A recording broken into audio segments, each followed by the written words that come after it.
So hello everyone, नमस्कार साथियों। स्वागत है आप सभी का एक बार फिर से डेली करंट अफेयर्स की क्लास में। और आज है दोस्तों आप लोगों की 20 फरवरी। और आज हम सभी 20 फरवरी से बनने वाले जितने भी आप लोगों के मोस्ट इम्पोर्टेंट करंट अफेयर्स के प्रश्न बने, इन सभी प्रश्नों को हम इस क्लास के अंदर डिस्कस करेंगे। लेकिन साथियों, जैसा कि आप सभी को ज्ञात है कि पहले हम लोग मात्र 2 मिनट के अंदर लास्ट क्लास के क्वेश्चनों को रिवीजन करते हैं। उसके बाद हम लोग आज के प्रश्नों की ओर बढ़ते हैं। तो एक बार मैं आपको 19 फरवरी के करंट अफेयर्स के प्रश्नों को क्विकली रिवाइज करा देता हूँ। उसके बाद हम लोग आज के क्वेश्चनों का डिस्कशन करेंगे। तो याद करिए साथियों, लास्ट क्लास के अंदर मैंने आप लोगों को पढ़ाया था कि अभी बाद के 26वें जो मुख्य निर्वाचन आयुक्त थे, ये अभी कौन बने थे? तो Gyanesh Kumar. Institute of Chartered Account of India के मैंने आपको अभी नए अध्यक्ष बताए, ये चरणजीत सिंह नंदा बने। बात है अनार की अपनी जो पहली समुद्री खेप है, ये भी ऑस्ट्रेलिया को भेजी है। बात की पहली ग्लोबल कैपेबिलिटी जो सेंटर नीति है, ये शुरू की थी अभी मध्य प्रदेश सरकार ने। भारत का पहला वर्टिकल बाईफेशियल जो सॉइल षडयंत्र है, इसका उद्घाटन अभी नई दिल्ली के अंदर किया गया। किस देश में अभी तमिल कवि और जो दार्शनिक है जिनका नाम है तिरुवल्लुवर, इनकी प्रतिमा का अनावरण हुआ है? तो फिलीपींस के अंदर 18 फरवरी 2025 को जो प्रधानमंत्री फसल बीमा योजना है, इसके 9 साल पूरे हुए हैं। बाफ्टा फिल्म अवार्ड 2025 के बारे में बताया था, जिसमें सर्वश्रेष्ठ जो फिल्म का पुरस्कार है, ये कौन के लिए मूवी ने जीता था? जलवायु जोखिम सूचकांक 2025 की बात करें तो इसमें चरम मौसमी घटनाओं से सर्वाधिक प्रभावित 10 देशों में बात करें तो भारत 6वें स्थान पर रहा था। और अभी नो मनी फॉर टेरर सम्मेलन, जिसका आयोजन जर्मनी के म्यूनिक में हुआ है, इसमें भारत की ओर से किसने भाग लिया था? तो नित्यानंद राय ने। आई होप साथियों को 19 फरवरी के सारे करंट अफेयर्स के प्रश्न क्लियर होंगे। अब बढ़ते हैं हम लोग आज के प्रश्नों की ओर। तो आज का पहला क्वेश्चन दोस्तों आप लोगों के सामने रहा। और आज का आपका जो पहला क्वेश्चन है, ये अपॉइंटमेंट से संबंधित है। आप लोगों से पूछ रहा है कि जो स्टैंडर्ड चार्टर्ड इंडिया है, इसके भी जो नए सीईओ हैं, ये अभी कौन बने हैं? नाम है साथियों इनका पीडी सिंह। करेक्ट आंसर होगा आपका ऑप्शन नंबर डी। देखिए साथियों, जो पीडी सिंह है, ये स्टैंडर्ड चार्टर्ड इंडिया के अभी नए सीईओ तो बन चुके हैं, लेकिन इन्होंने अभी कारोबार नहीं संभाला है। ये कारोबार कब संभालेंगे? तो 1 अप्रैल 2025 को। क्योंकि साथियों, जो जरीन दारूवाला है, ये 31 मार्च को सेवानिवृत्त हो रहे हैं।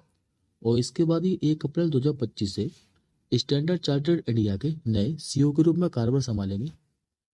अब एक बार आप लोग एडिशनल इन्फॉर्मेशन में देखें।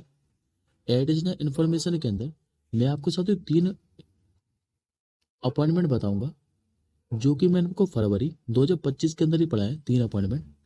एक तो मैंने आपको पढ़ाया था कि जो नागरिक उड्डयन सुरक्षा ब्यूरो है, इसके नए महानिदेशक कौन बने थे? तो नाम इनका राजेश निर्वाणा। इस्पात मंत्रालय मैंने अभी आपको बताया था कि निदेशक कौन बने थे? नाम इनका मेमू आलम।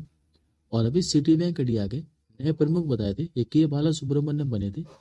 ये तीनों के तीनों जो अपॉइंटमेंट है, ये मैंने आपको फरवरी 2025 के अंदर ही पढ़ाए और नए हैं। अब बढ़ते हैं हम लोग आज के दूसरे प्रश्न की ओर। आज का दोस्तों आपका जो दूसरा क्वेश्चन है, इस पे आप लोग स्टार मार्क कर लीजिए। अभी कौन सा ऐसा राज्य है जो कि अपनी विधानसभा में अवधि ब्रज, भोजपुरी बुंदेलखंडी और जो अंग्रेजी है, इसके लिए अनुवाद प्रणाली स्थापित करने वाला भारत का पहला राज्य बन गया है? तो मैंने साथियों आपको कई बार बोला है कि कोई भी चीज भारत में पहली बार या फिर विश्व में पहली बार होती है तो ये हमारे एग्जाम के लिए इंपॉर्टेंट बन जाती है। और ऐसा करने वाला अभी जो पहला राज्य बन गया है, ये उत्तर प्रदेश बन गया है। तो करेक्ट आंसर होगा आपका ऑप्शन नंबर सी।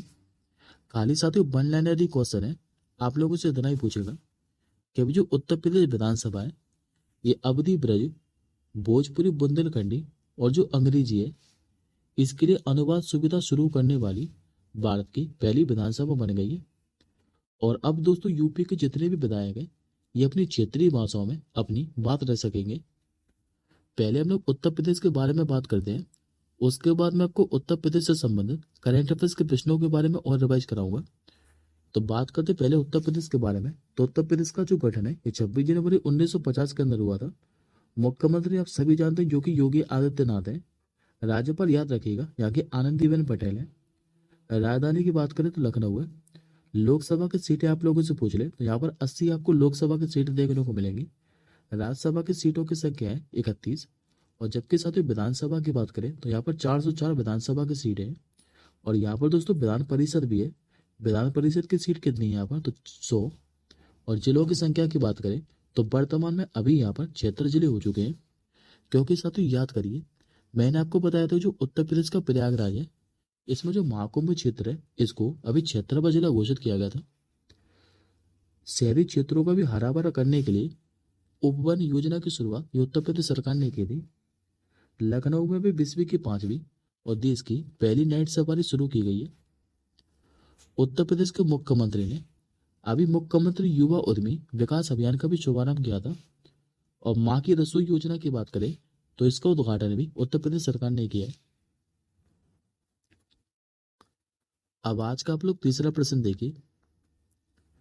आज का तीसरा प्रश्न दोस्तों आप लोगों के सामने रहा और आप लोगों से पूछ रहा है कि हाल ही में भी एआई चैटबॉट जिसका नाम है ग्रुप 3, इसको अभी किसने लॉन्च किया है।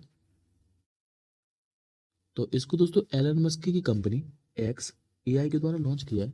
करेक्ट आंसर हो जाएगा आपको ऑप्शन नंबर ए। दरअसल दोस्तों एलन मस्क और जो एक्स एआई है इसने अपने चैटबॉट ग्रुप 3 को लॉन्च कर दिया है।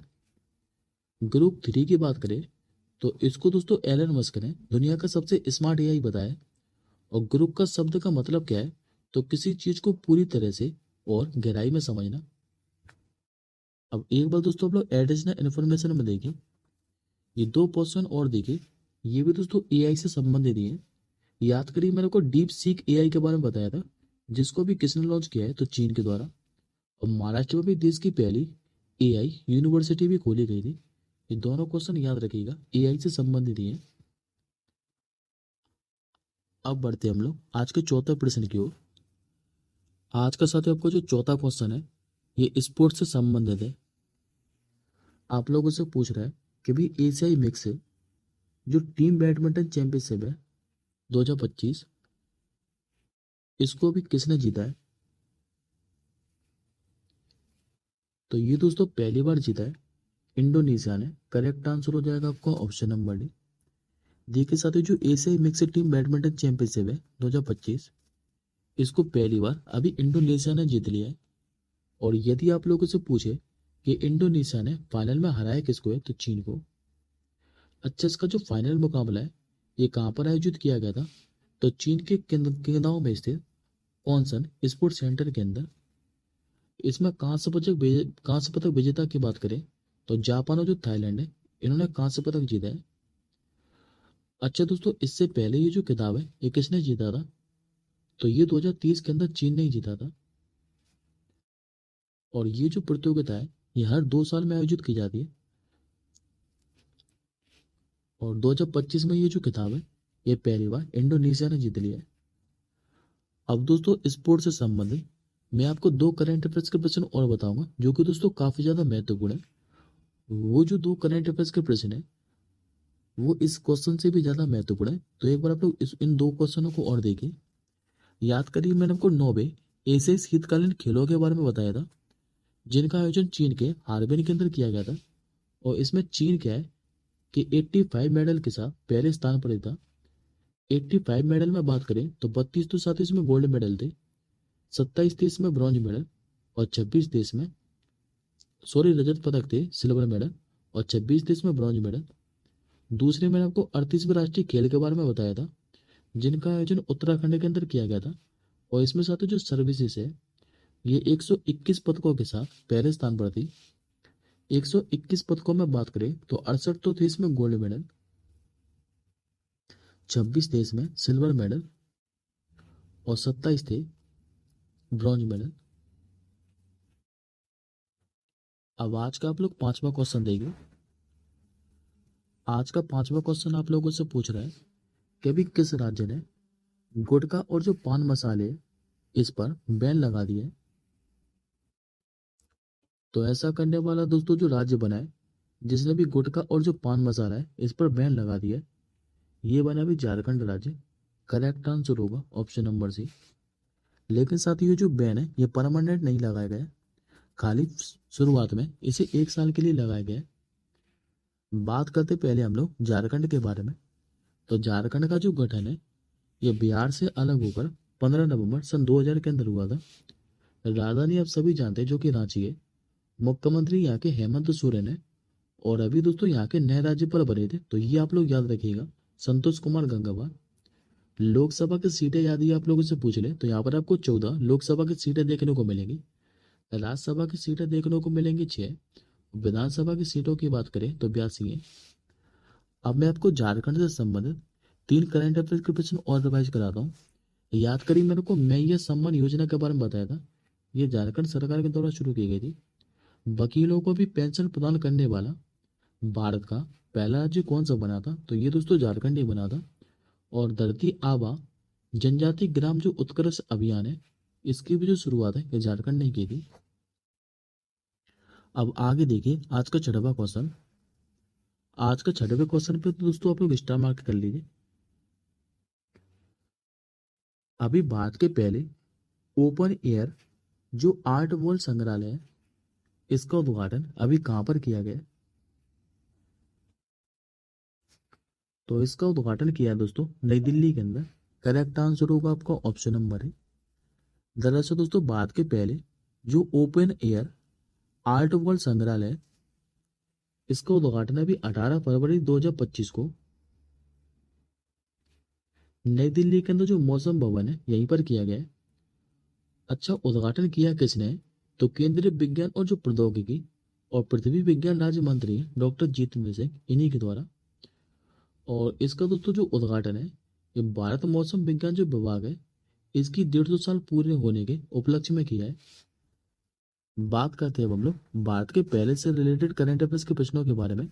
हालांकि दोस्तों कल सारे के सारे जो क्वेश्चन है ये मैंने आपको रिवाइज कराए थे, तो एक बार मैं आपको फिर से रिवाइज करा देता हूँ क्योंकि दोस्तों ये इंपॉर्टेंट क्वेश्चन है। जैसे कि भारत का पहला मैंने आपको डिजिटल म्यूजियम बताया था, ये महाराष्ट्र के अंदर हुआ है उद्घाटन। भारत का पहला जो मधुमेह बायो बैंक है ये कहाँ पर लॉन्च किया था, तो चेन्नई के अंदर। भारत का पहला एयर कार्गो हब ये नोएडा के अंदर बनकर तैयार हुआ है। भारत का पहला हाइपरलूप टेस्ट ट्रैक ये भी आईआईटी मद्रास के अंदर बनकर तैयार हुआ है। सौर ऊर्जा से चलने वाला देश का पहला सीमावर्ती गांव बताया था मैंने आपको, एक गुजरात का मसाली गांव बना था। तमिलनाडु का जो कन्याकुमारी है, यहाँ पर समुद्र के ऊपर देश के पहले गिलास ब्रिज का उद्घाटन किया गया था। और अभी दक्षिण भारत की पहली संक्रामक रोग अनुसंधान और जो निदान प्रयोगशाला है, इसका उद्घाटन कहाँ पर हुआ है, तो कर्नाटक के बेंगलुरु के अंदर। अब बढ़ते हैं हम लोग आज के 7वें क्वेश्चन की ओर। आज का 7वां क्वेश्चन आप लोगों के सामने रहा और ये आप लोगों से पूछ रहा है कि अभी जो केंद्रीय मंत्री हैं जिनका नाम है सर्बानंद सोनोवाल, इन्होंने अंतर्देशीय जलमार्ग टर्मिनल का जो उद्घाटन है ये किस नदी पर किया है? इसका उद्घाटन किया दोस्तों ब्रह्मपुत्र नदी पर। करेक्ट आंसर होगा ऑप्शन नंबर डी। दरअसल दोस्तों जो केंद्रीय बंदरगाह जहाज रानी और जो जलमार्ग मंत्री हैं जिनका नाम है सर्बानंद सोनोवाल, इन्होंने असम के अंदर जोगी घोपा के अंदर जो ब्रह्मपुत्र नदी है यहाँ पर एक अंतर्देशीय जलमार्ग टर्मिनल का उद्घाटन किया है। इस टर्मिनल की बात करें तो ये जो टर्मिनल है ये क्षेत्र में कनेक्टिविटी को बदलने और भूटान और बांग्लादेश के साथ हमारे त्रिपक्षीय व्यापार को बढ़ावा देने में मदद करेगा। और इस टर्मिनल की आधारशिला कब रखी गई थी, तो फरवरी 2021 के अंदर। और इसे कितने करोड़ रुपए की लागत से स्थापित किया गया है, तो 82 करोड़ रुपए की। अब असम से संबंधित मैं आपको दोस्तों करंट अफेयर्स के प्रश्नों के बारे में रिवाइज कराता हूँ। पहले आप लोग इन 3 करंट अफेयर्स के प्रश्नों को देखिए। मैंने आपको बताया था जो असम का दोस्तों करीमगंज जिला है इसका नाम बदल दिया है, और नाम बदलकर अभी क्या कर दिया गया था, तो श्री भूमि। अंतर्राष्ट्रीय पर्यटन मार्ट के बारे में बताया था जिसका 12वां संस्करण कहाँ पर आयोजित किया गया था, तो असम के काजीरंगा के अंदर। और असम राज्य का जो मंत्रिमंडल है इसने भी सार्वजनिक स्थानों पर जो गौ मांस है इसकी खपत पर प्रतिबंध लगा दिया था। अब एक क्वेश्चन दोस्तों मैं आपको और बताता हूँ एडिशनल इन्फॉर्मेशन के अंदर, और ये क्वेश्चन एसएससी सीएचएसएल के एग्जाम में पूछा जा चुका है। ये क्वेश्चन दोस्तों याद रखिएगा कि जो काजीरंगा है इसको आरक्षित वन जो नामित है ये कब किया गया था। तो इस सेम क्वेश्चन दोस्तों एसएससी सीएचएसएल के एग्जाम में पूछा गया था 20 अक्टूबर 2020 को शिफ्ट थर्ड के अंदर। तो याद रखेंगे 1908 के अंदर किया गया था। अब आज का आप लोग आठवां प्रश्न, आज का साथ आपको जो आठवां क्वेश्चन है ये अभ्यास से संबंधित है। हाल ही में भी जो कोमोडो अभ्यास है 2025 ये किस देश में आयोजित किया गया है। तो ये जो दोस्तों अभ्यास है ये अभी इंडोनेशिया के अंदर आयोजित किया गया है। करेक्ट आंसर होगा ऑप्शन नंबर सी। अब इस क्वेश्चन के बारे में आप लोग आगे समझिए। देखिए दोस्तों जो कोमोडो अभ्यास है ये एक मल्टी नेवल एक्सरसाइज है जो कि भी 16 से 22 फरवरी तक इंडोनेशिया के बाली में आयोजित किया जा रहा है। और इस एक्सरसाइज के दोस्तों थीम क्या है, तो maritime partnership for a peace and stability. ये 2025 के लिए कोमोडो अभ्यास की थीम है। और हिंदी में बात करें इसकी तो शांति और स्थिरता के लिए समुद्री साझेदारी। इस अभ्यास में दोस्तों 1500 से ज्यादा देश और 30 से ज्यादा जो युद्धपोत है ये शामिल होने जा रहे हैं। अच्छा, इसमें भारत की ओर से कौन भाग ले रहा है, तो भारत की ओर से एक आईएनएस सुरदुर और जो PA-8I मैरीटाइम सर्विलेंस एयरक्राफ्ट है ये भारत की ओर से इसमें भाग ले रहा है। कोमोडो अभ्यास के बारे में मैं आपको कुछ और बातें बताता हूँ। जैसे दोस्तों ये इंडोनेशिया नौसेना के द्वारा इंडियन ओशियन और जो पैसिफिक ओशियन है यहीं पर आयोजित किया जाता है। और प्रारंभ कब हुआ था इस अभ्यास का, तो 2014 के अंदर। अब बढ़ते हैं हम लोग आज के 9वें प्रश्न की ओर। आज का 9वां प्रश्न दोस्तों आप लोगों से पूछ रहा है कि अभी भारत ने भी लिथियम और अन्य महत्वपूर्ण खनिजों की खोज के लिए किस देश के साथ अभी समझौते ज्ञापन पर हस्ताक्षर किए। तो इस देश का नाम है दोस्तों अर्जेंटीना। करेक्ट आंसर होगा ऑप्शन नंबर सी। दरअसल दोस्तों बात हो अर्जेंटीना ने क्या है कि अभी लिथियम सहित खनिज अन्वेषण और संसाधन विकास में सहयोग बढ़ाने के लिए समझौता किया है। अच्छा, भारत की ओर से समझौते ज्ञापन पर हस्ताक्षर किसने किए हैं, तो केंद्रीय मंत्री जी किशन रेड्डी। और जबकि अर्जेंटीना की ओर से किसने हस्ताक्षर किए हैं, तो राउत जलील ने। इस समझौते की कुछ खास बातें बताऊं। जैसे कि दोस्तों इस समझौते के तहत KBIL ने अर्जेंटीना के जो कैटामार्का प्रांत है यहाँ पर 5 खदानों का विकास करने के लिए अधिकार हासिल किए हैं। और इन 5 खदानों का जो कुल क्षेत्रफल है ये 15,703 हेक्टेयर बताया जा रहा है। इस परियोजना की कुल लागत कितनी आने वाली है, तो 200 करोड़ रुपए। अब बात करते हैं हम लोग अर्जेंटीना के बारे में। तो अर्जेंटीना की राजधानी ब्यूनस आयर्स। मुद्रा क्या चलती है, तो अर्जेंटीना पैसो। और यहाँ के दोस्तों जो राष्ट्रपति हैं जो कि नए बने थे 2024 के अंदर ही, ये जेवियर माइली बने थे। और दोस्तों जो अर्जेंटीना है ये ब्रिक्स का 6वां मेंबर बनने वाला था, लेकिन इसने ब्रिक्स में शामिल होने से इनकार कर दिया था। और ये क्वेश्चन दोस्तों एग्जाम में पूछा जा चुका है, इसलिए मैंने आप लोगों को रिवाइज करा दिया। अब बढ़ते हैं हम लोग आज के 10वें प्रश्न की ओर। आज के 10वें प्रश्न पे भी दोस्तों आप लोग स्टार मार के कर लीजिए। आप लोगों से पूछ रहा है कि भी दिल्ली के जो नई मुख्यमंत्री हैं ये कौन बनी है। तो फाइनली भी साथियों दिल्ली के मुख्यमंत्री की नाम की घोषणा हो चुकी है और ये बन चुके भी रेखा गुप्ता। करेक्ट आंसर हो जाएगा आपको ऑप्शन नंबर ए। पहले मैं आपको इमेज में दिखाता हूँ रेखा गुप्ता को। ये आपके सामने दोस्तों रेखा गुप्ता है जो कि भी दिल्ली की नई मुख्यमंत्री बन गई है। अब यहाँ से दोस्तों मैं आपको कुछ और इम्पोर्टेंट पॉइंट बताता हूँ क्योंकि यहाँ से भी आपको एग्जाम में क्वेश्चन में देखने को मिल जाएगा। जैसे कि दिल्ली के जो नए मुख्यमंत्री है इनका जो शपथ ग्रहण समारोह है ये भी 20 फरवरी 2025 को नई दिल्ली का जो रामलीला मैदान है यहीं पर होगा। क्योंकि साथियों बीजेपी पार्टी ने कहा है कि भी दिल्ली विधानसभा चुनाव में 70 सीटों में से 48 सीटें जीती थी और इन्होंने विजय हासिल की थी। रेखा गुप्ता की बात करें तो ये शालीमार बाग सीट से विधायक है और ये दोस्तों बीजेपी की ओवरऑल 5वीं मुख्यमंत्री बनी है। लेकिन ये दिल्ली की कौन सी मुख्यमंत्री बनी है, तो 9वीं मुख्यमंत्री। और साथ में आपको ये और याद रखना है कि ये कौन सी महिला मुख्यमंत्री बनी है दिल्ली की, तो ये चौथी महिला मुख्यमंत्री बनी है। ये तो दोस्तों चौथी महिला मुख्यमंत्री के बाद बाकी के 3 महिला और मुख्यमंत्री कौन कौन बनी है, तो सबसे पहली जो दिल्ली की महिला मुख्यमंत्री बनी थी ये सुषमा स्वराज बनी थी। दूसरी महिला मुख्यमंत्री कौन बनी थी? तो शीला दीक्षित। और तीसरी महिला मुख्यमंत्री ये आम आदमी पार्टी की अतिशी मार्लेना बनी थी।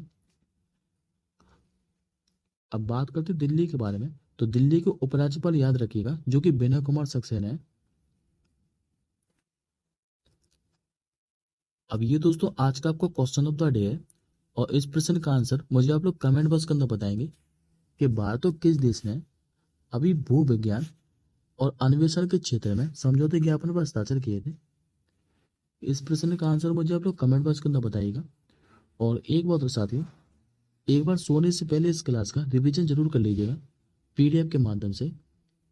पीडीएफ में दोस्तों आपको डेली देता हूँ 1 फॉर्मेट में, तो वो आप लोग 2 मिनट के अंदर रिवाइज कर लेंगे उस फॉर्मेट के माध्यम से। और पीडीएफ का टेलीग्राम का जो लिंक है वो इस वीडियो के डिस्क्रिप्शन बॉक्स में मिल जाएगा आप लोगों को। तो हमारे टेलीग्राम ग्रुप से जुड़ जाइएगा, वहाँ पर आपको इस क्लास की पीडीएफ मिल जाएगी। और एक बार आप लोग रात को सोने से पहले रिवाइज जरूर कर लीजिएगा। अब मिलेंगे हम जल्दी अगली क्लास के साथ ही, तब तक के लिए जय हिंद, वंदे मातरम।